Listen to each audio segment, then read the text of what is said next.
سعودی عرب میں پاکستان تحریک انصاف ریاض کی جانب سے اتحاد ورکرز پینل کے الیکشن میں 177 ووٹوں سے واضح برتری حاصل کرنے کے حوالے سے ایم سی ممبران کے اعزاز میں شاندار تقریب کا انعقاد کیا گیا، جس میں پاکستان تحریک انصاف کے سینئر رہنماؤں نے شرکت کی۔ تقریب سے سابق سیکرٹری اوورسیز لیبرز افیئرز راجہ گلزیب کیانی کا کہنا تھا کہ سعودی عرب میں اس سال ریکارڈ ممبر سازی ہوئی، جس کا مطلب بلا شبہ پاکستانیوں کا ایک بڑا طبقہ عمران خان کے ویژن کے ساتھ کھڑا ہے۔ جنرل سیکرٹری پی ٹی آئی سعودی عرب چوہدری نزاکت علی گجر نے کہا کہ ہم سب بلا تفریق اور یکجا ہو کر پاکستان کی ترقی، خوشحالی اور سالمیت کے لیے اپنے اپنے حصے کا دیا جلانا ہوگا۔ تقریب سے ڈاکٹر ندیم احمد بھٹی، خرم خان اور دیگر ایم سی ممبران نے بھی الیکشن میں اتحاد ورکرز پینل کی کامیابی پر خوشی کا اظہار کیا۔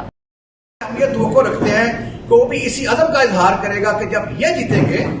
تو ان کی انکنڈیشنل سپورٹ ہمیں حاصل ہوگی تاکہ پی ٹی آئی جو ہے وہ اسٹرانگ ہو اور پی ٹی آئی ڈیوائڈ نہ ہو۔ جو جیت ہے وہ اس کا صحرا انشاءاللہ اتحاد ورکرز پینل کی طرف جائے گا، اور کل کا جو طلوع ہونے والا سورج ہے انشاءاللہ وہ پورے سعودی عربیہ میں انشاءاللہ اتحاد ورکرز پینل کی فتح اور کامیابی اور کامرانی کی جو ہے نوید لے کے آئے گا انشاءاللہ۔ میں ایک سسٹم ڈیولپ کیا جاتا ہے کہ پتہ چلے کہ ہم آپس میں کہاں تک پہنچے سیاسی طور پر۔